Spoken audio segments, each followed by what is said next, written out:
प्रारंभ करते हैं मंगलाचरण से। सभी लोग हाथ जोड़ लीजिए। नमो हरिहंताणं, नमो सिद्धाणं, नमो आयर्याणं, नमो उवझायाणं, नमो दुरेसकेसागूढं। मंगलं भगवान् वीरो, मंगलं गौतमो गणी, मंगलं कुन्दकुन्दाद्यो, जैन धर्मोऽस्तु मंगलम्। सर्वमङ्गलमाङ्गल्यं सर्वकल्याणकारकं, प्रधानं सर्वधर्माणां, जैनं जयतु शासनं, जैनं जयतु शासनं।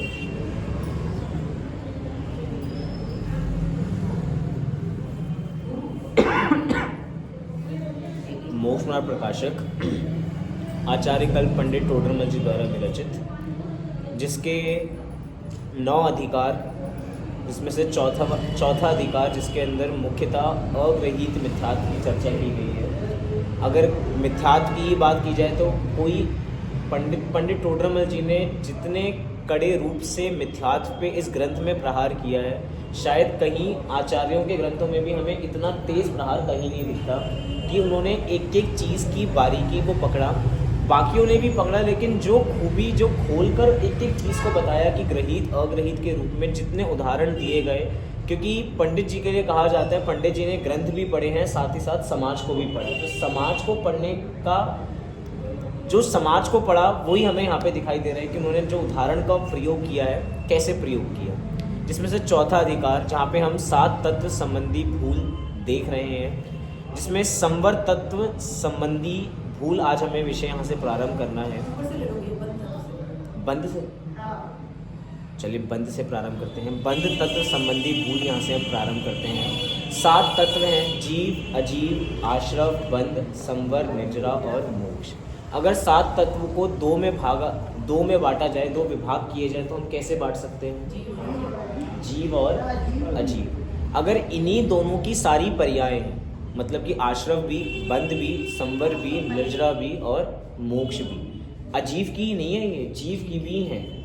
मतलब इन 2 से मिली ये बाकी 5 पर्याय हैं। अगर हम 2 और तरीकों से विभाजन करें तो कह सकते हैं कि एक द्रव्य है और एक पर्याय है। जीव अजीव जो बात कर रहे हैं वो हम द्रव्यों की बात कर रहे हैं। बाकी आश्रव, बंध, संवर, निजरा, मोक्ष, इन्हीं 2 तत्वों की पर्याय समझनी चाहिए।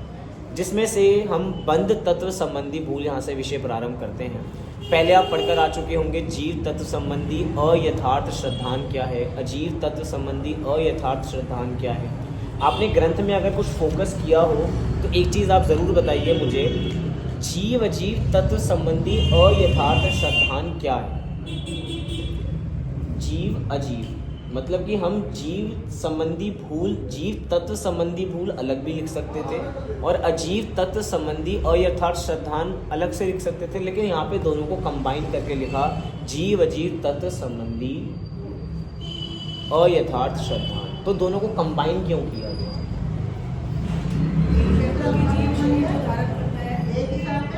एक ही साथ है, लेकिन दोनों को अलग अलग करें तो कैसे कर सकते हैं? जीव तत्व संबंधी अयथार्थ श्रद्धान क्या है और अजीव तत्व संबंधी अयथार्थ श्रद्धान क्या है? शरीर को अपना मान लेना, तो जीव के हिसाब से जीव तत्व। और अजीव किसको? जैसे भारतीय जीव पुत्रादि है, उसको मेरा मानना, मेरा है। शरीर को जीव मानना ये जीव तत्व संबंधी है, और शरीर से जो जुड़े हुए लोग हैं उनको अपना मानना ये अजीव तत्व संबंधी है। शरीर को अपना मानना ये अजीव संबंधी हो गया, और अजीव संबंधी की स्वयं को ना जानना, स्वयं को ना जानना। थोड़ा जीव अजीव को समझेंगे तो इसकी भूल समझ में आ जाएगी। जीव मतलब क्या? जो जानता देखता है, और अजीव मतलब जो जानता देखता नहीं।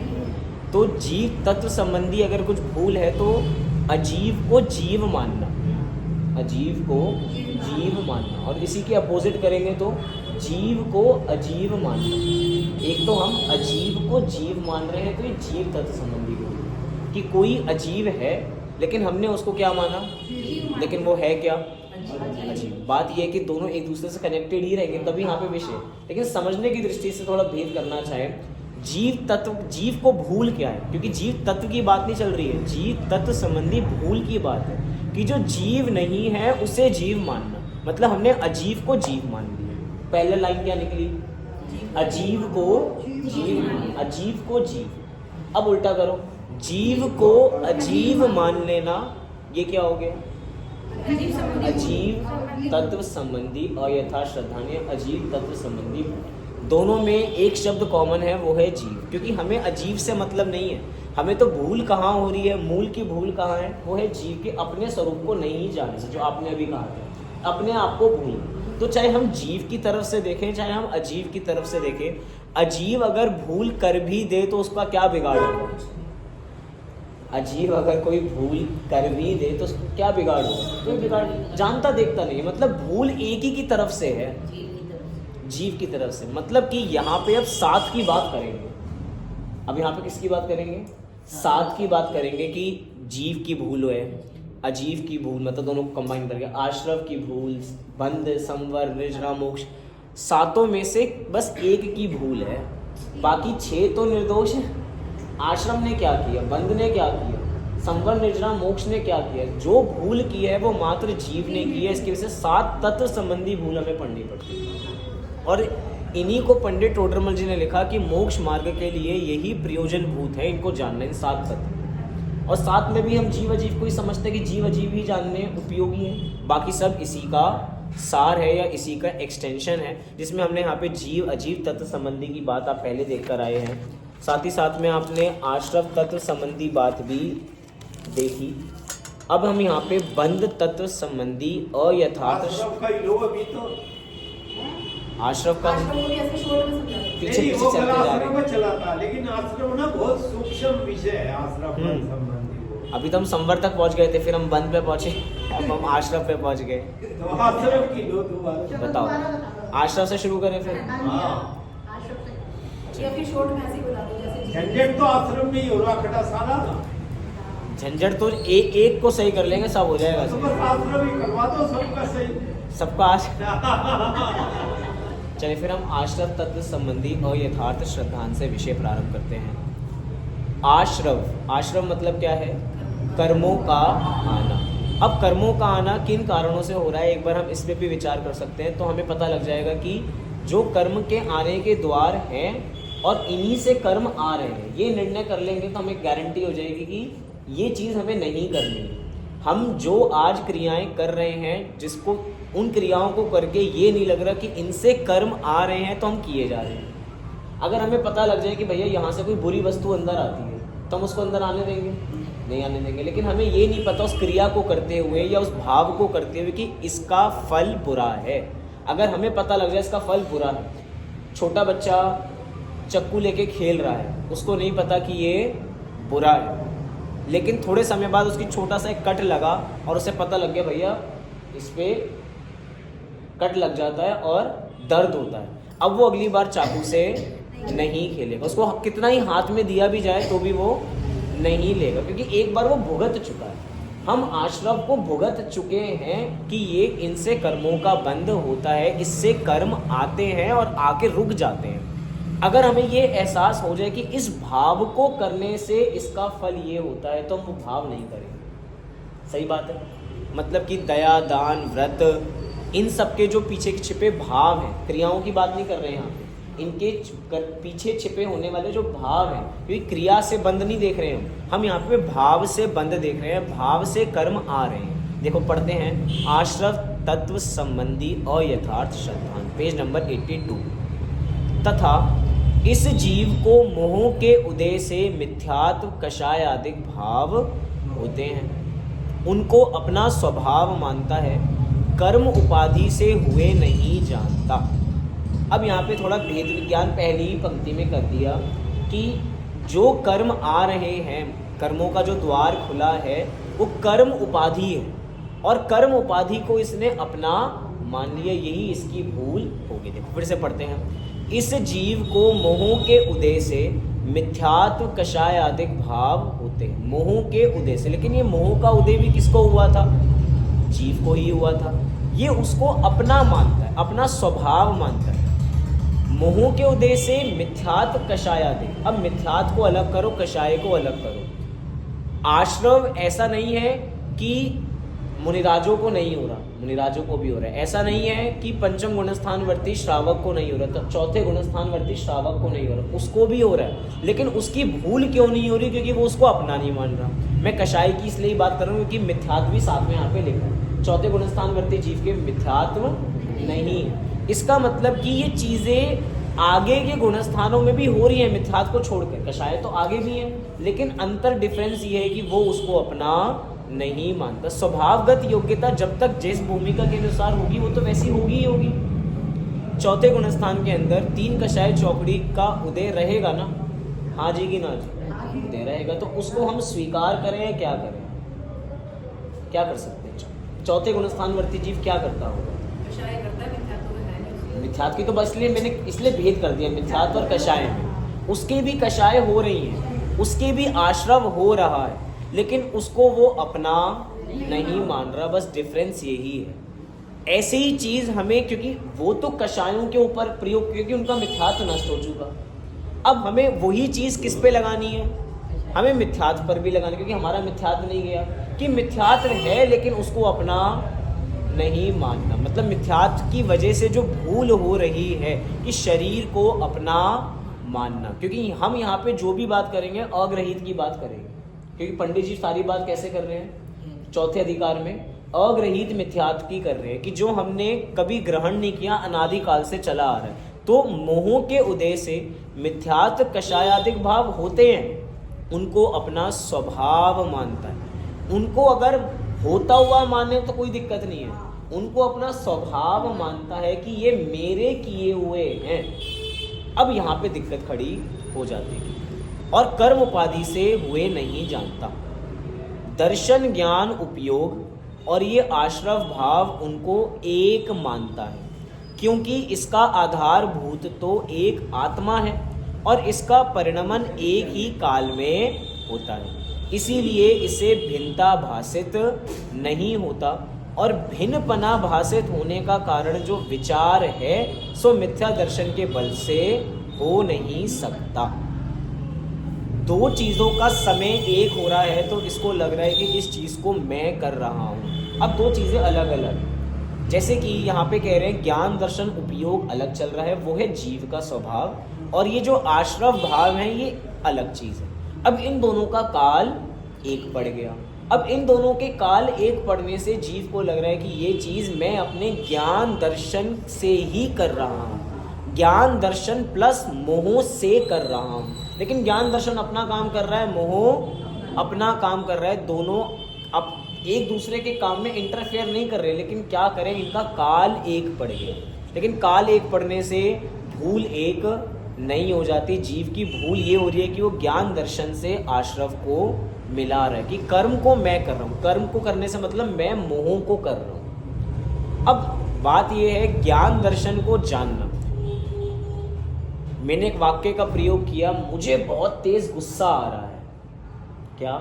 मुझे बहुत तेज गुस्सा आ रहा है। तो इसको मैं जान रहा हूँ या नहीं जान रहा हूँ कि मुझे बहुत तेज गुस्सा आ रहा है, इसको मैं जान रहा हूँ।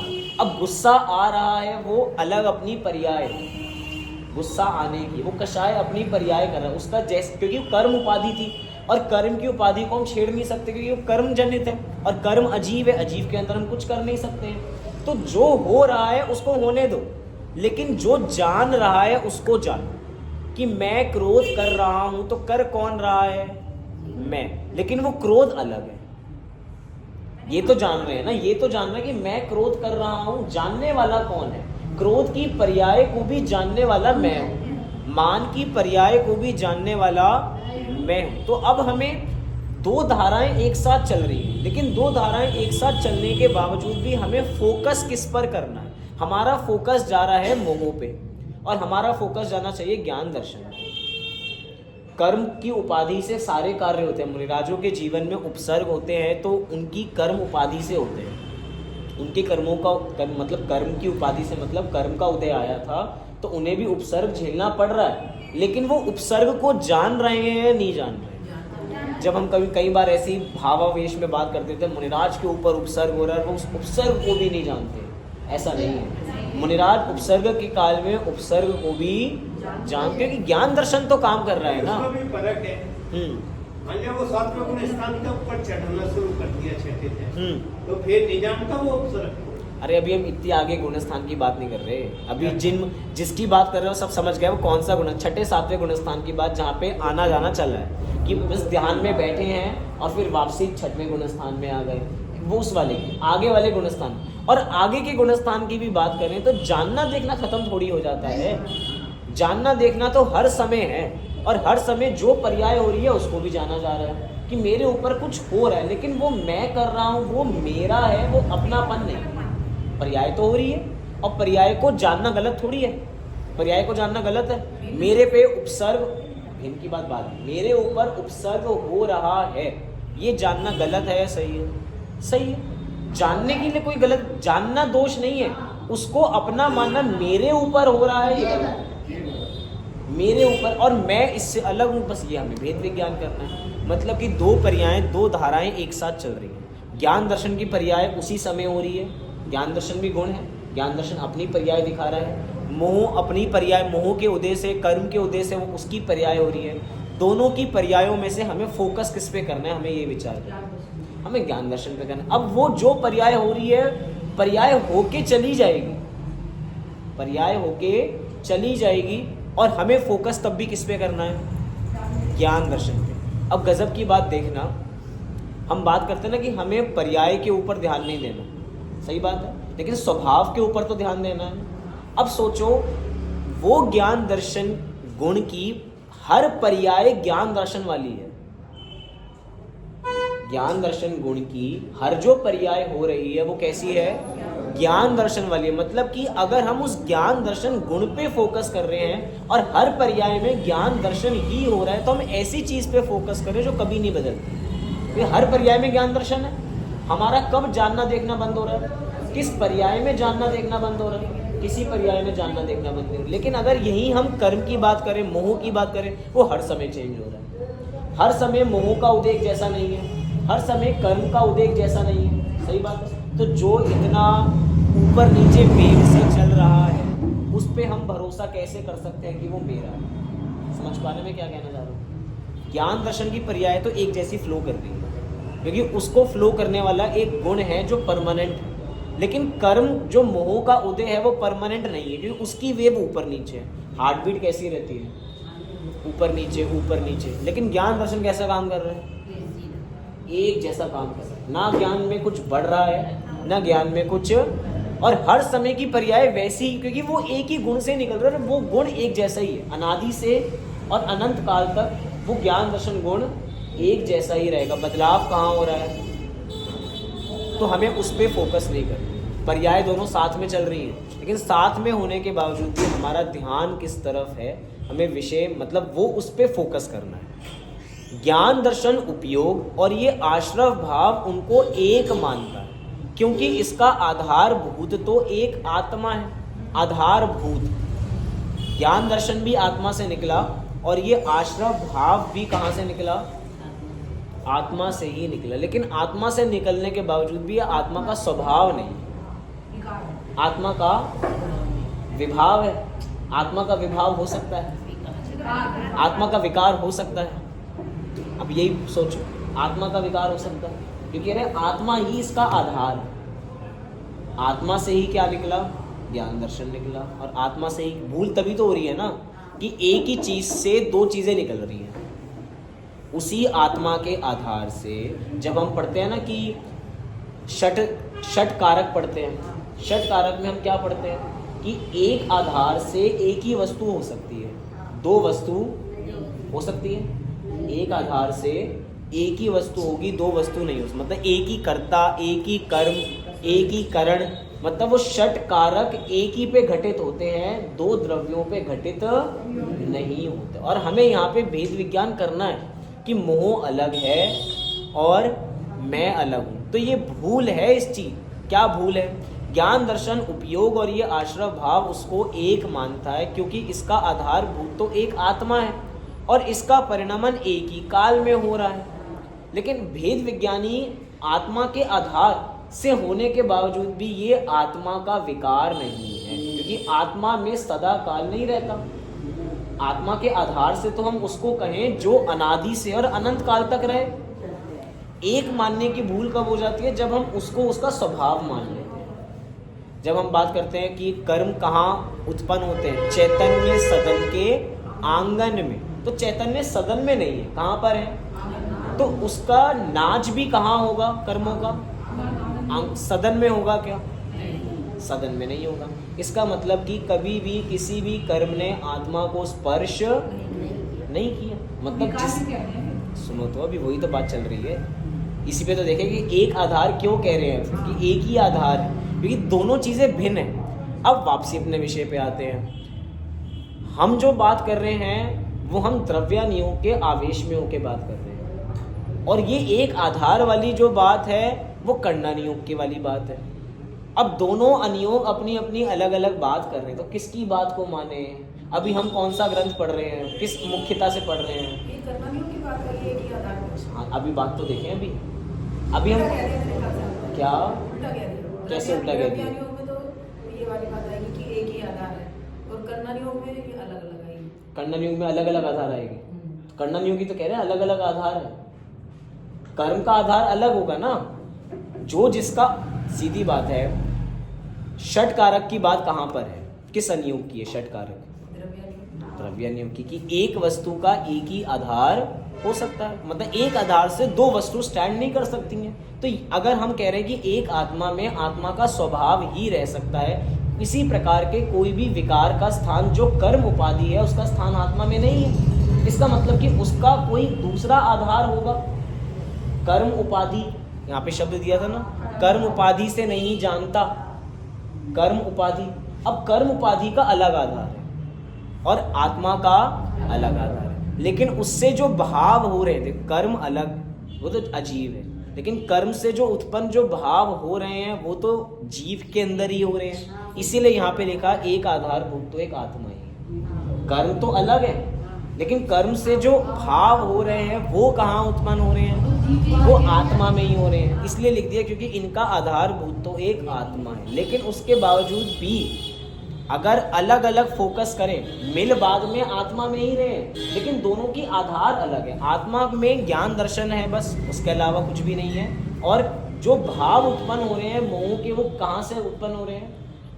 वो कर्म उपाधि से उत्पन्न हो रहे हैं। सही बात है? सही बात है। इतनी हम समझ पा रहे हैं, क्योंकि इसका आधारभूत तो एक आत्मा है और इसका परिणमन एक ही काल में होता है। इसीलिए इससे भिन्नपना भाषित नहीं होता। और भिन्नपना भाषित होने का कारण जो विचार है, मतलब जो अगर होने का चांसेस भी हो, वो किस लिए नहीं हो पाते? क्योंकि मिथ्या दर्शन के बल से नहीं हो सकता। मिथ्या दर्शन मतलब मिथ्यात्व का उदय रहता है, इसकी वजह से नहीं हो पाता। तथा ये मिथ्यात्व कषाय भाव आकुलता सहित है, इसीलिए वर्तमान दुख में है और कर्म बंध के कारण है, इसीलिए आगामी काल में दुख उत्पन्न करेंगे, ऐसा उन्हें नहीं मानता और भला जान इन भाव रूप होकर स्वयं प्रवर्तता है। दुख का कारण पता लग जाए कि इससे दुख होगा तो उसको हम कभी जिंदगी में नहीं करेंगे।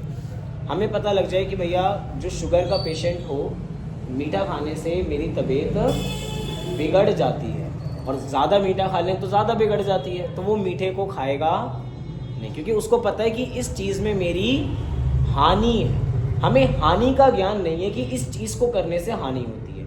मतलब कि हम संसार में रहते हैं, लेकिन संसार में रहने के बावजूद भी संसार दुखमयी है, इसका आभास नहीं है। संसार में तो अरिहंत भगवान भी हैं, लेकिन उनको ये एहसास है कि संसार रहने का स्थान नहीं है, इसीलिए वो संसार में परिभ्रमण नहीं कर रहे। हम संसार में परिभ्रमण क्यों कर रहे? क्योंकि इसमें रहने के बावजूद भी, इतने दुख झेलने के बावजूद भी हमें इसमें दुख नजर नहीं आता। अभी इस समय हमें कोई परेशानी है? इस समय कोई परेशानी किसी को? कोई परेशानी? किसी को कोई परेशानी नहीं। यही तो दुख है कि किसी को कोई परेशानी नहीं। मजा आ रहा, आनंद आ रहा, यही तो कह रहा हूँ मैं। तो फिर दुख क्यों मान लेंगे हम? अब उल्टी गंगा बह रही है मंदिर में। शास्त्रों में हमारी मान्यता के अनुसार उल्टी गंगा बह रही है, और उस उल्टी गंगा को माने कैसे? गंगा तो ये सीधी ही है, लेकिन हमारी मान्यता से ये उल्टी है। इसकी वजह से हम इसका मिलान नहीं कर पा रहे। अभी ये पूछो कि भैया कोई दुख है? अरे कोई दुख नहीं है। घर रहने के लिए छत है, पैसा है, कपड़े हैं, सब कुछ है हमारे पास। अच्छा, आज की व्यवस्था है, कल की भी व्यवस्था है। अभी तो बहुत है, अभी तो बहुत है, चलो पता लग गया, अभी तो बहुत है। आगे तक की व्यवस्था है हमारे पास, कोई कमी नहीं है, तो हमें दुख नहीं है। अभी हमें कोई पूछे, किसी प्रकार का कोई दुख नहीं है हमें यहाँ पर ही रहने में आनंद आ रहा है। आज की दिनचर्या में मजा आया था, नहीं आया था? कल की दिनचर्या में मजा आएगा, नहीं आएगा? हमें हर चीज को करने में आनंद है। इसकी वजह से सारे दुख हमारे खत्म हो चुके हैं। तो हम क्यों पढ़ रहे हैं इस चीज को? ये तो ऐसी चीज है कि हम दुखी नहीं है, लेकिन मानो तुम दुखी हो, मानो तुम दुखी हो।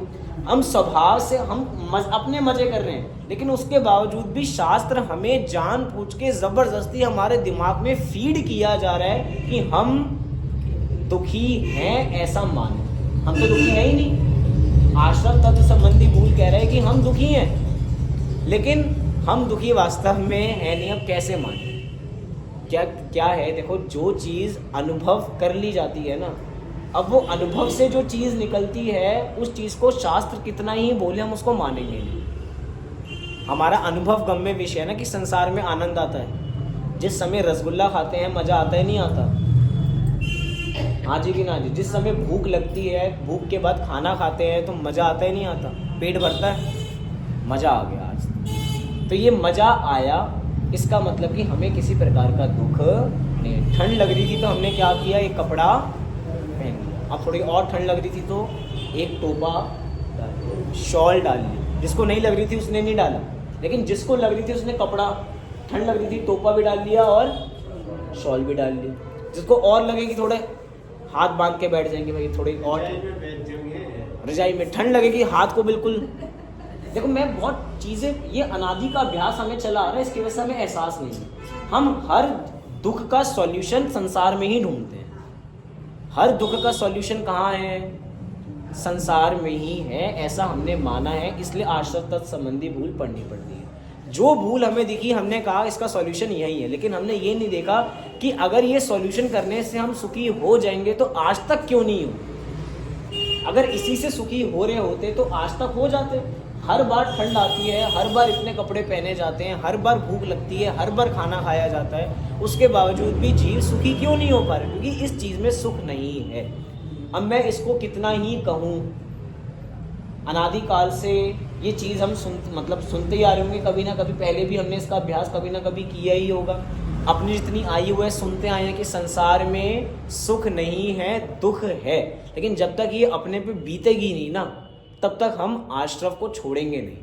आश्रम को छोड़ेंगे नहीं मतलब कर्मों के द्वार हर समय खुला ही रहेगा, जब तक हमें ये नहीं लगेगा कि संसार रहने का स्थान नहीं। चारों गतियों में से सबसे अच्छी गति कौन सी है? पंचम गति है। चारों गति में पंचम गति का नाम ही नहीं है। आप अलग केबीसी से आउट हो गए, 5वां ऑप्शन तो दिया ही नहीं था। चारों में तो कहीं सुखनी पंडित जी ने बताया था अभी। अच्छा, पंडित जी ने बताया था। पंडित जी तो ये भी बता रहे हैं, इससे पहले अध्याय में बताया था चारों में। पंडित जी तो ये भी बता रहे हैं चारों गतियों में सबसे अच्छी गति कौन सी है? इसमें समझे जब आए तो चारों में हो जाता है, तो कौन सी अच्छी है चारों में से? चारों बढ़िया हो गई हैं। अच्छा चलो ठीक है, हमारे पास 4 ऑप्शन, पता लग जाएगा सबसे अच्छी कौन सी है। हमारे पास 4 ऑप्शन है कि हमें कौन सी गति चाहिए, तो किसको चाहिए? देवगति बढ़िया लगे? अरे रुक तो जाओ अभी। अगर हमारे पास ऑप्शन हो तो हम किस चीज को चुनेंगे? देवगति में मनुष्य गति चुनेंगे, पक्का, गारंटी? देख लो, हाँ, कुछ कमाना नहीं लोग नहीं, शौक नहीं। अरे उन्होंने रोग शोक की भी बात की, कमाने की बात नहीं की। रोग भी नहीं है, शोक भी नहीं है, कुछ नहीं है वहाँ पे। मुक्ति जैसा एहसास है वहाँ पे। मानसिक वेदना है। तो कहाँ ये, अरे मैं सीधा ऑप्शन पूछ रहा हूँ, 4 ऑप्शन खुले हैं, कहाँ जाना चाहते हो? सब देव में ही जाना चाहते हैं, लेकिन पता है कि इतने अच्छे कर्म कर नहीं रहे कि वहाँ चले जाए। चलो मनुष्य को ही चुन लेते हैं, मनुष्य को ही चुन लेते हैं। त्रियंश तुमने तो जाना नहीं, नरक में हमें जाना है। तो 2 तो हमने पहले ही डिलीट कर दिए, बच्चे देव और मनुष्य। इसका मतलब अगर हमने ये 2 भी चुने हैं, किसी का कोई भी रीज़न हो सकता है। जिन्होंने मनुष्य बोल दिया वो कह रहे चलो मंदिर में बैठे हैं, मनुष्य बोल देते हैं क्योंकि संयम की मुख्यता यहीं पे होती है, बच जाएंगे, चलो मनुष्य बोल देते हैं। जिसको भैया कुछ आराम है कुछ करने की, ये मतलब कि हम एक ऑप्शन इसलिए भी हमारा खुला है कि हम वहाँ जाना चाहते हैं। अब वो बात अलग है, इसकी आड़ में हम आराम भी करना चाहते हैं। ये रियलिटी है। हम कह रहे हैं हमें सिमंदर भगवान के दर्शन करने क्यों हैं? यहाँ पे दर्शन नहीं हो रहे हमारे, लेकिन इस दर्शन करने के लिए हम मनुष्य गति नहीं चाहते। इस दर्शन करने के लिए हम सिमंदर भगवान मतलब देव गति में जाना नहीं चाहते। हमें इसके पीछे रीजन अलग है। इसका मतलब कि अगर हम चारों गतियों में से कोई भी गति चूज कर रहे हैं तो हम उसको अच्छा मान के ही कर रहे हैं। और अच्छा मान के कर रहे हैं मतलब उसमें अपनापन मान रहे हैं। और पंडित जी ने लिखा कि जो जीव जिस पर्याय में जाता है उस पर्याय में तन्मय हो जाता है। आज बहुत सारे लोगों ने मनुष्य गति उत्तर इसीलिए दिया क्योंकि उन्होंने मनुष्य गति का रस चख रखा है, वो विषय अनुभूत है। स्वर्ग हमने शास्त्रों में सुन रखा है कि बहुत अच्छा है, देखा किसी ने होके बहुत बार आ चुके होंगे, लेकिन देखा याद किसी को कुछ याद नहीं। लेकिन ये मनुष्य गति हमारी भोगी हुई है। अरे भैया 30 40 साल हो चुके इसके अंदर, तो हमें इस चीज़ का एहसास है कि यहाँ पे क्या दिक्कतें आती है, उसका क्या समाधान हो सकता है। तो ये पर्याय में हम ऐसे तन्मय हो चुके हैं जिससे हम बाहर निकलना नहीं चाहते। अब यहाँ पर कह रहे हैं कि मिथ्यात्व और कषाय भाव आकुलता सहित हैं। ये तो फैक्ट है। ये क्या है? वैसे आपने कहा गति चुन लो आप, हमारे चुनने से थोड़ी हो जाएगी। अरे विषय ये है ही नहीं। तो हमारा पता हम कौन सी में जाएंगे, सबको पता है। अगर मनुष्य में होंगे तो देव चुनेंगे और देव में होंगे तो फिर मनुष्य नहीं, चुनेंगे। हमें पता हम कहाँ जाएंगे। देव में से ये सोचेंगे कि मनुष्य बने और मनुष्य होंगे तो फिर सोचने की बात नहीं, हमारे परिणाम कैसे है, अपने तो भाव आते हैं ना से परिणाम कैसे है हमारे, हमको पता है। तो है तो कर्मों के हिसाब से सही बात है। विषय ये नहीं है कि हम चुनेंगे या नहीं चुनेंगे, ये तो एग्जाम्पल के लिए है कि हम अगर हमारे पास ऑप्शन हो तो हम किस चीज़ को चुनेंगे। लेकिन अगर ऑप्शन भी हो ना हमारे पास, तो अक्सर आदमी उसी चीज़ को चुनता है जो उसके अनुभूत होती है, जो उसको पता हो, क्योंकि वो उसमें कंफर्टेबल हो चुका है।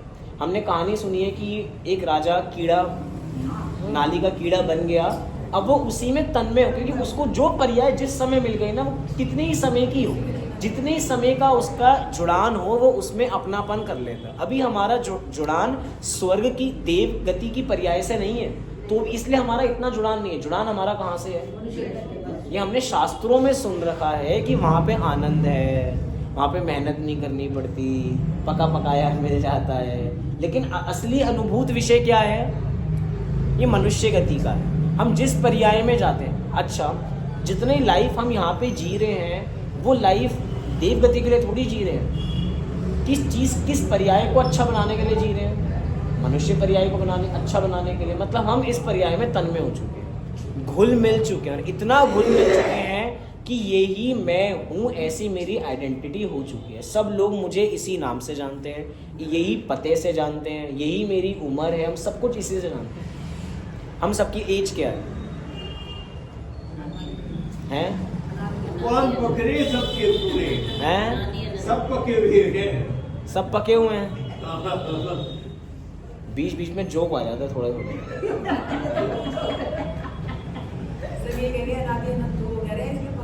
हाँ वो मुझे पता है। मतलब हम सब जिस पर्याय में तन्मय हो रहे हैं वो पर्याय की आयु हमें पता है कितनी है, और उसी से हम जुड़ान हमारा हो चुका है कि यही मैं हूँ, इसके अलावा नहीं। जब एक साल बढ़ता है तो बढ़ता इसका है, लेकिन मानते हैं हम अपने, क्योंकि अनादिकाल का अभ्यास है। इसीलिए वर्तमान दुख में है और कर्म बंध के कारण है, इसीलिए आगामी काल में दुख उत्पन्न करेंगे, ऐसा उन्हें नहीं मानता। और भला जान इन भाव रूप होकर स्वयं प्रवर्तता है, तथा वह दुखी तो अपने इन मिथ्यात्व कषाय भावों से होता है और वृथा ही औरों को दुख उत्पन्न करने वाले मानता है। भूल इसी की है, लेकिन दुख का कारण कौन? दुख का कारण कोई दूसरा। पंडित दादा ने बहुत अच्छा उदाहरण दिया है। वो कौन सी पुस्तक है? मैं स्वयं भगवान हूँ। उसके अंदर एक एग्जाम्पल दिया, नौकर से एक कप का कांच का बर्तन टूट गया। अब वो रखा मालिक ने ही था, लेकिन दोष किसका है? तो देख के काम नहीं कर सकता, वो तो देख के ही काम कर रहा था, आपसे ही गिरा, लेकिन उसके बावजूद भी गलती किसकी है? गलती सामने वाले की। हमारा दोषारोपण देने की आदत ही होती है कि आज खाने में नमक तेज हो गया, तो गलती किसकी थी? डालने वाले की। लेकिन हमने दोष क्या लगा दिया? आजकल नमक ज़्यादा खारा ही आ रहा है। गलती मानेंगे कि हाँ गलती हो गई थी, लेकिन इतनी भी नहीं हुई थी। आजकल बाजार में नमक ही ऐसा आ रहा है, ज़्यादा ही खारा आ रहा है आजकल। मतलब हम कहीं ना कहीं कहेंगे मेरा दोष है, लेकिन उसके बावजूद भी कहीं ना कहीं लेके आएंगे कि मेरा नहीं है, किसी और के ऊपर डाल दें। ऐसी हमारी आदत हो चुकी है, जो यहाँ पर कह रहे हैं कि वृथा ही औरों को दुख उत्पन्न करने वाला मानता है। दुख उत्पन्न हो रहा है इसके मिथ्यात्व और कषाय के भावों से, और ये कर कौन रहा है? ये हम ही कर रहे हैं। चाहे ये कर्म उपाधि जनित है, पॉइंट देखना है, ये कर्म उपाधि जनित, इनका आधार अलग है, लेकिन इनका आधार अलग होने के बावजूद भी ये इनका जब उदय आता है, इनकी जो पर्याय होती हैं उसमें इतना जुड़ान कर लेता है कि ये चीज़ मेरी ही है, ये मिथ्यात्व मेरा ही है, और इसको हम एक पकड़ के बैठे। ये कषाय भाव मेरे ही हैं। क्रोध आएगा, मान आएगा, लेकिन क्रोध आने के बावजूद भी ये क्रोध मेरा नहीं है, ये अनुभूति करें।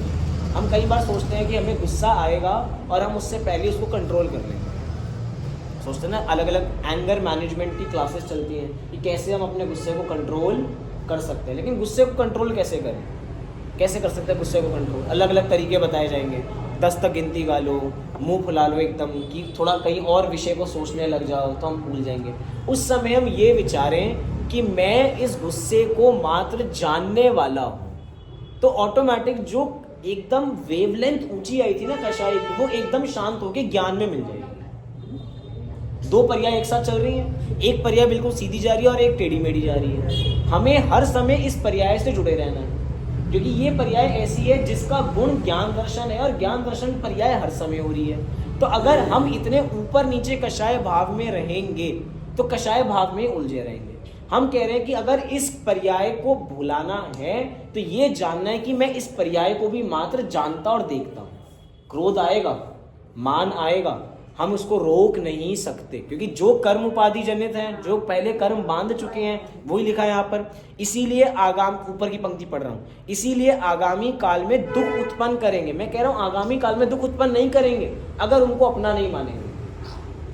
हम क्या चल रहा है, बस साथ चलने वाली पर्याय में ज्ञान दर्शन को बस अपना मान, और जो हो रहा है उसको होते रहना है। सीता जी का वो वाक्य कि भैया क्या वाक्य था कि ये मेरे ही, जब जंगल की मेरे ही पूर्व कर्मों का उदय होगा जिसकी वजह से मुझे झेलना पड़ रहा है, इसमें स्वामी आपकी कोई भूल नहीं है। अब कर्म उपाधि है, जंगल में उनको रहना पड़ा, तो उस चीज को एक्सेप्ट करें या मना कर दें? सीता जी ने एक्सेप्ट कर लिया, लेकिन एक्सेप्ट क्या किया?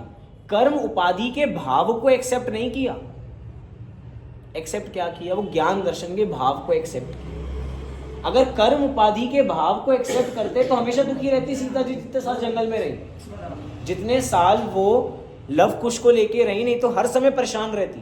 सुखी रहने का कारण क्या था कि उन्होंने उस पर्याय को, कर्म की उपाधि को फोकस नहीं किया। वो मिथ्यात्व, अभी की टर्म में उनकी मिथ्यात्व की बात नहीं, उन्होंने मिथ्यात्व और कषाय भाव को फोकस नहीं किया। फोकस किस पे किया? ज्ञान और दर्शन पे फोकस किया। तो हमारा भी मिथ्यात्व का उदय आएगा, आ रहा है। अभी इस समय मिथ्यात्व का उदय है या नहीं है? कषाय भाव का उदय है या नहीं है? लेकिन उदय आते हुए भी ये मेरे नहीं है, ये एहसास हो सकता है, नहीं हो सकता। और इसका एहसास ये नहीं करना, ये चलो क्या है कि जिनवाणी तो अलग अलग तरीकों से समझने का एंगल है। हम ऐसा भी समझ सकते हैं कि ये मेरे नहीं है, ऐसी अनुभूति भी कर सकते हैं। ये तो नेगेटिव हो गई, ये चीज़ तो नेगेटिव हो गई कि ये मेरे नहीं है। क्या मेरा है उसकी बात कर लेते हैं। मेरा है ज्ञान दर्शन। क्या है कि जब आदमी को लगता है ना ये मेरा नहीं है, ये मेरा नहीं है, तो थोड़ा नेगेटिव हो जाता है। मेरे पास तो सब कुछ छिन गया मेरे से, मेरा ये भी नहीं है, ये भी नहीं है, ये इसको ये बताओ इसके पास क्या है। जो अगर इसको ये क्या है कि हमारा पॉजिटिव सुनने की ज़्यादा आदत है, नेगेटिव सुनते हैं तो हमारा आपा वैसे ही हाई हो जाता है। ये अच्छा, ये भी छिन गया हमसे, ये भी मुझे दोगे क्या आखिर, ये बताओ दोगे क्या, क्या देंगे। हमें मिलेगा ज्ञान, हमें मिलेगा दर्शन, हमें मिलेगा सुख, हमें मिलेगा। पॉजिटिव साइड से बात करो तो ऑटोमेटिक फोकस हमारा नेगेटिव से दूर हो जाएगा। तो ज्ञान दर्शन की पर्याय पे फोकस करो। जिस समय क्रोध की पर्याय चल रही है, क्रोध की पर्याय में भी फोकस कहाँ है, ज्ञान दर्शन पे। अच्छा, इस समय हमारी कौन सी पर्याय पे फोकस है, ज्ञान दर्शन की पर्याय पे फोकस है। किस पर्याय पे फोकस है, हमें पता है इस समय हमारी कौन सी पर्याय चल रही है, आश्रफ पे फोकस है। लेकिन ये कह रहे हैं कि आश्रफ की बात चल रही है कि कर्म आ रहे हैं, लेकिन कर्म आने पर हमें फोकस नहीं करना, हमें फोकस कहाँ करना है, ज्ञान दर्शन में। मतलब देखो, कर्म का अपना काम कर्म को करने दो, आश्रफ का काम हम थोड़ी कर सकते हैं। अगर हम ही कर लेते तो आश्रफ तत्व अलग से क्यों होता। आश्रफ का काम आश्रफ को करने, जितने आने हैं उतने आने दो, डरना नहीं है। जितने कर्म आ सकते हैं उतने कर्म आ जाएं, क्योंकि अगर जीव जागा तो सबको भगाने में वो एक ही सक्षम है। इसलिए कर्मों से नहीं डरना, ना कर्म की उपाधि से डरना कि मिथ्यात्व क्रोध मान से हम डर के बैठे हैं। हमें डरना नहीं है, हमें अपने स्वभाव को जगाना है, और जो डर है वो ऑटोमेटिक खत्म हो जाएगा। हम मिथ्या से डर के रहते हैं, मिथ्यात्व है, मिथ्यात्व का उदय चल रहा है, क्या करें, कुछ हो ही नहीं पाएगा। अरे अपने स्वभाव को जगाए ना, तो मिथ्यात्व का उदय दूर हो जाएगा। देखिए, तथा वह दुखी तो अपने इन मिथ्यात्व कषाय भावों से होता है, और वृथा ही औरों को दुख उत्पन्न करने वाला मानता है। जैसे दुखी तो मिथ्या श्रद्धान से होता है, परंतु अपने श्रद्धान के अनुसार जो पदार्थ ना प्रवर्ते उसे दुखदायक मानता है। एग्जाम्पल के लिए कि मैंने जो कहा और वो काम नहीं हुआ तो वो मेरे लिए मेरा एंटी है। आजकल विपक्ष में क्या है, चुनाव का माहौल चल रहा है बराबर। जो जिसकी बात को स्वीकार कर ले तो भैया तुम मेरे पक्ष के, और तुमने मेरी बात को स्वीकार नहीं किया तो तुम मेरे लिए एंटी, तुम मेरे लिए दुखदायक। सही बात है। ऐसे हम अपने घर पे लगा कर देखें, जो हमारी बात स्वीकार कर रहा है वो हमारी पार्टी वाला, जो हमारी बात को स्वीकार नहीं कर रहा वो घर के अंदर विपक्ष है। मतलब घर के अंदर कांग्रेस बैठी है साथ में कि हम कुछ हैं, और सामने वाला जो है वो विपक्ष बैठा है बराबर में। और इस मान्यता क्या कि भैया जैसे कि मैं तो मम्मी की तरफ हूँ और एक पापा की तरफ है, तो ऑटोमेटिक 4 मेंबर में 2 पार्टी डिवाइड हो गई, और दूसरी पार्टी हमेशा दुखदायक है। सही बात है, हाँ जी कि ना जी। साथ में रहते हैं, क्या करें, अलग रह नहीं सकते, लेकिन साथ रहने के बावजूद भी दोनों अलग हैं। अब यहाँ पे देखो क्या कह रहे हैं, परंतु अपने श्रद्धान के अनुसार जो पदार्थ ना प्रवर्ते उसे दुखदायक मानता है। हमारे अनुसार जो नहीं प्रवर्तन, जो हमारे अनुसार परिवर्तन नहीं कर रहा वो हमारा विपक्ष। शरीर हमारे अनुसार परिवर्तन कर रहा है, तो बताओ वो हमारा विपक्ष है या नहीं? तो विपक्ष हुआ ना हमारा। अब इसको मैं इस रूप में लेके जा रही हूँ, हमारा विपक्ष हुआ। इसको तो कभी मानते ही नहीं। ये हमारा विपक्ष है, जो हमारे अनुसार परिवर्तन ना करे वो दुखदायक। पंडित जी क्या लिख रहे हैं, अपने श्रद्धान के अनुसार जो पदार्थ ना प्रवर्ते उसे दुखदायक मानता है। ये तो लिख रहे हैं उसे दुखदायक मानते। एग्जाम्पल में शरीर हमारे अनुसार परिवर्तन नहीं कर रहा, तो इसका मतलब आज से हमें ये हमारा क्या हुआ, एंटी हुआ, विपक्ष हुआ, ये हम दुश्मन हुआ हमारा। दुश्मन से मतलब ये हमारा नहीं है। बात सिद्ध हो गई ना। हमारे अनुसार इस शरीर के अंदर कुछ भी नहीं होता। हम नहीं चाहते भैया खाना खा लेते ना, कोई गैस का इशू बन जाता है। आजकल कमर में थोड़ा दर्द एकदम ज़्यादा ही रहने लग गया है, अकड़न हो जाती है बराबर। क्या करें हम, सर्दी थोड़ी ज़्यादा ही लग रही है, क्या करें हम। अब क्या हुआ, ये दुख है, और दुख किसके अंदर है, वो शरीर में। लेकिन माना किसने, अगर ये पड़ोसी है तो दुखदायक ये इसका दुख है ना, उसका दुख हम क्यों झेल रहे हैं। शरीर का दुख का बोझ हम अपने सिर पर लेके क्यों घूम रहे हैं, क्योंकि हम अपना मान रहे हैं। यहाँ पर देखो एग्जाम्पल कितना सटी, फिर से पढ़ो और इसको अपने ऊपर लगा के देखो। अपने श्रद्धान के अनुसार जो पदार्थ ना प्रवर्ते, अपने श्रद्धान के अनुसार जो शरीर ना प्रवर्ते, उसे दुखदायक मानता है। तो हमें आज से शरीर को कैसा मानना है, कैसा मानना है, अपना मानना है, कैसा मानना है, दुखदायक, मतलब दुख को देने वाला है, सुख को तो नहीं देने वाला ना। जब तक हम इसको अपना मानेंगे तब तक इससे क्या निकलेगा, दुख ही निकलेगा। हम सब अपनी आयु ना रिवर्स करना चाहते हैं, हो सकती है रिवर्स कर सकते हैं, कुछ साल कर लें। एक वीडियो आई थी कि भैया सांसें बड़ी लिमिटेड होती हैं, तो जो भाग के ख़त्म कर देते हैं ना, जो ज़्यादा भागते हैं, वो तेज़ सांस लेते हैं, तो उनकी आयु कम होती है। इसीलिए पढ़े रहो, धीरे धीरे सांस लो तो आयु बढ़ जाएगी। ऐसा नहीं है, एक पल नहीं बढ़ सकती। इसका मतलब चाहे हम लंबी लंबी सांसें लें, चाहे हम धीरे धीरे सांसें लें, ये तो जितनी सांसों के साथ ये लेकर आया एक्सपायरी डेट, उतना ही चलने वाला, इतना ही पैकेज है इसका। एक समय के बाद ही एक्सपायर होगा ही होगा। बस इसको हम एक्सपायर होने के बाद तो स्वीकार कर ही नहीं सकते, क्यों ना पहले ही स्वीकार कर ले कि ये एक्सपायर ही है। मतलब कि जो चीज़ हमें बाद में छोड़ेगी, क्यों ना हम उसे पहले ही छोड़ दें। छोड़ना तो है ही, मुनिराज शरीर को उन्होंने बाकी सब छोड़ दिया, लेकिन वो शरीर को टांग नहीं सकते ऐसे। लेकिन उन्होंने ये मान्यता में ठान लिया, जो बाद में मुर्दा था वो आज भी मुर्दा ही है, जो बाद में अपना नहीं था वो आज भी अपना नहीं है।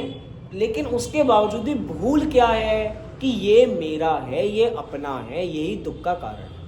एक परमाणु शरीर का बताओ जो हमारे अनुसार परिवर्तन कर रहा हो, एक भी चीज। एंटी एजिंग क्रीम आती है, उससे क्या होता है, जो हमारे रिंकल्स होते हैं वो रिवर्स हो जाते हैं। कोरिया में बहुत चलती है, मतलब कोरिया में स्किन के लिए बहुत काम होता है। जितनी ब्यूटी प्रोडक्ट्स आते हैं कोरियन से ज़्यादा निकलते हैं, कोरिया कंट्री से। तो वहाँ पे आपको लोगों की त्वचा बहुत अच्छी लगेगी। हमारी तो धीरे धीरे आयु बढ़ते हैं तो त्वचा लटक जाती है, वहाँ पे बिल्कुल बढ़िया एक आखिरी समय तक भी बराबर आपको लगेगा कि जवान ही है बराबर। लेकिन उसके बावजूद भी पल पल हर समय घट रही है या नहीं घट रही है, हर समय घट रही है, और हर समय दुख को दे, क्योंकि जैसी हमारी एक्सपेक्टेशंस हैं वैसे तो हम काम कर ही नहीं पाते। अच्छा ये बताइए, हम शिखर जी की यात्रा करने के लिए तैयार हैं? चाहते हैं शिखर जी की यात्रा करना? हाँ जी कि ना जी? हम शिखर जी की यात्रा करना चाहते हैं। हम चाहते हैं कि भैया हम 4 दिन के लिए शिखर जी जाएं तो कम से कम 2 यात्रा तो कर ही करें। सब चाहते हैं? हाँ जी कि ना जी? और डोली में मज़ा नहीं है, कैसे करें? पैदल करें। कितने लोग तैयार हैं? कितने लोग तैयार हैं? क्यों नहीं जा सकते? पैदल नहीं जा सकते। क्यों? चला नहीं जाता। किससे चला नहीं जाता? ये तो ये बड़ा स्मार्ट उत्तर दिया, शरीर से नहीं चला जाता। मैंने जानबूझ के सवाल यहीं पे इसलिए पूछा था। ये मुझे पता है कि हम कहेंगे 4 दिन के लिए जाएंगे, 2 बार यात्रा, एक बैक टू बैक हमें यात्रा करनी है, हम एक नहीं कर पाए, एक से वापसी आ जाने हमसे नहीं होंगी। थोड़ी कर लेंगे, चोपड़ा कुंड से वापसी आ जाएंगे, इससे ज़्यादा नहीं कर सकते। थोड़ा चल लेंगे पैदल, लेकिन थोड़ी तो हमें सहायता लेनी ही पड़ेगी। लेकिन हम उसके बावजूद भी काम करने के लिए तैयार नहीं है, हम यात्रा करने के लिए तैयार हैं, हमसे नहीं हो सकती पैदल। चाहे अब चाहते क्या है, अब देखो, अब पता लगेगा, भेद विज्ञान होगा शरीर से। हम चाहते क्या है कि हम अभी भी क्या कर लें, यात्रा कर लें, 2 बार यात्रा कर लें। कई बार ऐसा लगता है, जो थोड़े एजेड लोग हो जाते हैं वो कहते हैं कि भाई आखिरी समय तक ना अपने पैरों से मंदिर आ जाए, यही बहुत है। अच्छा, ऐसा हो जाए तो सुखी हो जाएंगे, और ऐसा होगा इसकी गारंटी है? कहीं ऐसा भी समय आ सकता है कि हम आ ही ना पाए, हम किसी के ऊपर डिपेंडेंट हो जाए कि सामने वाला फ्री होगा तो लेके जाएगा, नहीं तो नहीं लेके जाएगा।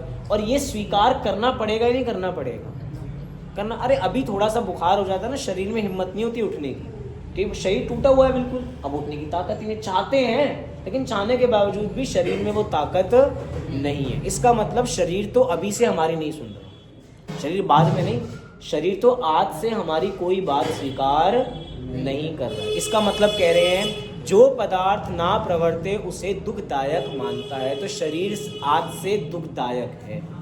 आज से नहीं, अनादिकाल से जो पर्याय मिली थी जिससे तब से उसमें तन्मय हो रहा था, वो दुख का ही घर था।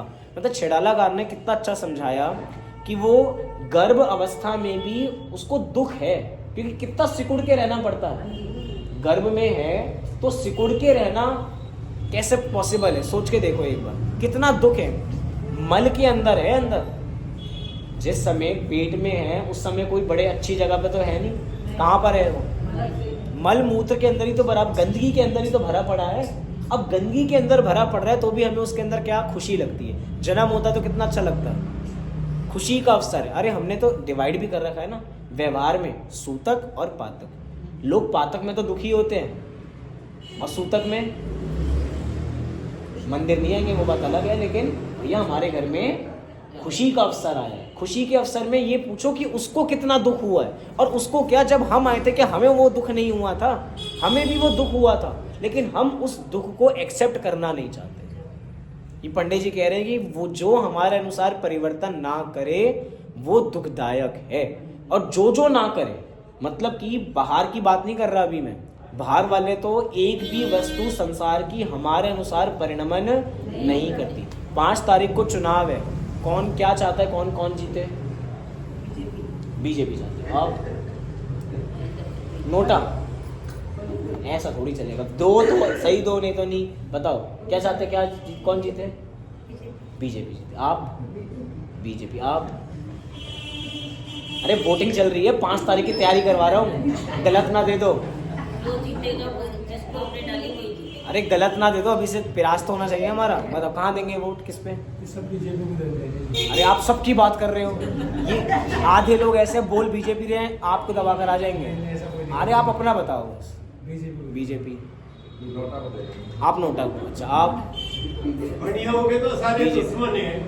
अरे यार आप सबकी बात थोड़ी करनी है। वो एक चौधरी साहब के वो सांप आ गया था बढ़िया के, चौधरी कह लगा नुको मैं देखूं, नुको हाँ देख एकदम ना किवाड़ बंद कर लिए, कहले किवाड़ बंद कर ले, कोई नहीं मर जाओ, 6 साल मर जाओ, 6 मेरे लिए तो दोनों ही दुख के कारण है, दोनों ही दुख के कारण। अभी वो छोड़े, अभी हम किस, और देखो मुझे पता लग गया कि भैया यहाँ पे तो सब किसको देने वाले हैं? बीजेपी को। बाई चांस हमने बीजेपी को दिया और केजू भैया जीत गए, केजरीवाल जीत गया। अब क्या हो? अरे यार ऐसी थोड़ी है, मतलब हमने वोट दिया था, कम से कम थोड़ा गम नहीं मनाएंगे? जिस दिन चुनाव का रिजल्ट आएगा कम से कम घंटों इस पे बात होगी ना। जीतना तो कौन चाहिए था? बीजेपी, लेकिन जीत कौन गया? हम सीएम के रूप में इस पार्टी को नहीं दिया, हम सीएम के रूप में बीजेपी से ही किसी को देखना चाहते हैं। इसका मतलब कि चीजें हमारे अनुसार नहीं चल रही हैं, तो भी हम चलाना किसको चाहते हैं? सरकार किसकी बनाना चाहते हैं? किसकी? 5 तारीख को कौन जीते? देखो अभी भी उत्तर क्या है कि हम चाहते हैं कि ये हो। अरे हमारे अनुसार कुछ है नहीं, शरीर भी हमारे अनुसार नहीं है, कुछ भी हमारे अनुसार नहीं है, तो दुखदायक है। आश्रम में यही कह रहे हैं कि मोह और कषाय भाव ये कर्म उपाधि के हैं, इससे जो उल्टी मान्यता हो रही है वो मेरी नहीं है। हमें यकीन करना है ज्ञान दर्शन पे, तो ज्ञान दर्शन जो पर्याय बह रही है उसको हम अपना माने। इसी मंगल भावना से अभी की बात को विराम देते हैं, आगे की बात को कल प्रारंभ करेंगे।